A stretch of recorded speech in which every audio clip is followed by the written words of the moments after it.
Bismillahirrahmanirrahim. Assalamualaikum warahmatullahi wabarakatuh. Alhamdulillah wassalatu wassalamu ala rasulillah habibina sayyidina Muhammad bin Abdullah wa ala alihi wa ashabihi wa mawalah, amma ba'd. Yang sangat kami cintai, kami muliakan kaum muslimin dan muslimat dimanapun Anda berada. Akhir-akhir ini kita mendengar hebohnya tentang satu wabah virus corona, dan itu dari Allah yang mendatangkan dan Allah juga yang akan mengangkatnya. Maka kami himbau untuk tidak terlalu panik. Enggak perlu panik kalau kematian akan Allah kirimkan kepada siapapun kalau sudah pada waktunya. Tapi pun demikian kita tidak boleh teledor. Artinya kita tetap berjaga-jaga, tapi kita serahkan semuanya kepada Allah Subhanahu wa taala. Kalaupun memang orang itu jauh dari corona tapi kalau harus mati, dia akan mati. Akan mendapatkan penyakit yang lainnya. Tapi kalau orang sudah menyerahkan kepada Allah, insya Allah tentram hatinya. Jadi mari kita serahkan kepada Allah. Tapi pun demikian, tidak cukup kita bertawakal dan berpasrah saja, tapi kita harus berusaha sesuai dengan petunjuk medis, petunjuk para pemerintah. Mari kita ikuti. Jika kita tidak boleh berkumpul di sebuah tempat, mari kita ikuti, karena kalau sudah medis yang mengatakan dibarengi dengan pemerintah, insya Allah untuk kemaslahatan kita. Jadi khusnudzon terus kepada Allah. Semoga dengan virus ini menjadikan kita menjadi semakin baik. Pertama, ingat kepada Allah.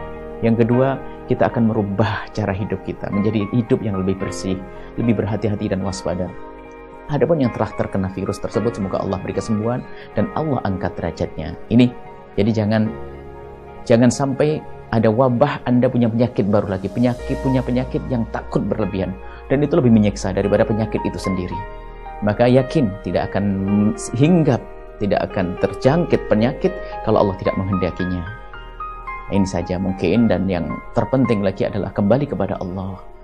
Hari ini orang heboh menyelesaikan kasus corona, akan tapi tidak dengan mendekatkan diri kepada Allah.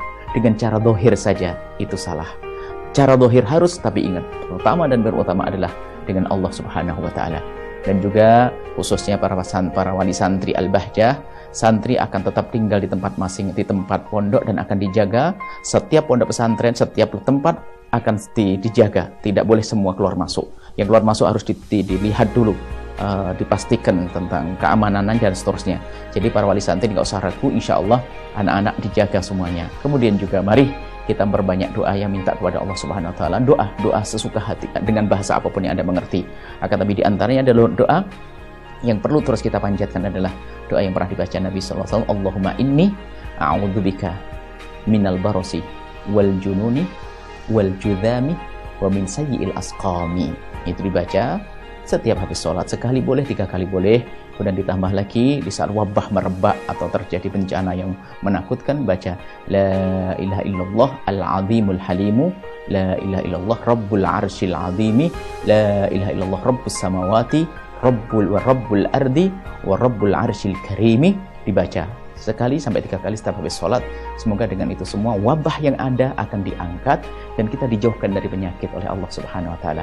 Kembali kepada Allah Subhanahu wa taala, beraktivitaslah dengan penuh keyakinan bahwasanya Allah lah yang akan menjaga kita. Di samping itu berhati-hati. Petunjuk dari pemerintah, petunjuk dari medis mohon diperhatikan. Kemudian majelis-majelis Al-Bahjah untuk sementara kita ikuti petunjuk dari pemerintah, akan kita tutup di tempat majelis tersebut. Akan tapi acara tetap berlangsung di televisi dan radio. Maka majelis hikam tetap berjalan bagi yang siapapun bisa mengikuti melalui streaming atau melalui Al-Bahjah TV atau melalui radio. Termasuk majelis Sabtu pagi dan Ahad pagi. Semua majelis untuk sementara kita tunda, akan tetapi pengajian tetap berjalan. Jadi kalau Anda merindu kemuliaan yang sesungguhnya, biarpun Anda tidak hadir di majelis, maka Anda mendengar di rumah. Dan ini kesempatan Anda melihat di rumah. Dan ini kesempatan bagi kami untuk menjadikan rumah Anda menjadi rumah pengajian. Bagi kami ini hikmahnya. Mungkin selama ini Anda hadir pengajian dengan sendirian, tapi sekarang Anda di rumah dengan televisi Al-Bahjah, Anda bisa melihat semua dengan keluarga. Bahkan tetangga kalau diajak ini televisi. Kemudian juga diajarkan anak-anak untuk semakin dekat kepada Allah Subhanahu wa taala, ya. Ini saja yang bisa kami sampaikan. Semoga ini bisa menjadi sebab kita semakin dekat kepada Allah. Musibah bagi seorang yang beriman bukanlah sebuah musibah, akan tapi pengampunan dosa, pengangkatan derajat atau tabungan pahala yang besar di hadapan Allah. Ini saja, mohon maaf dan mohon doa.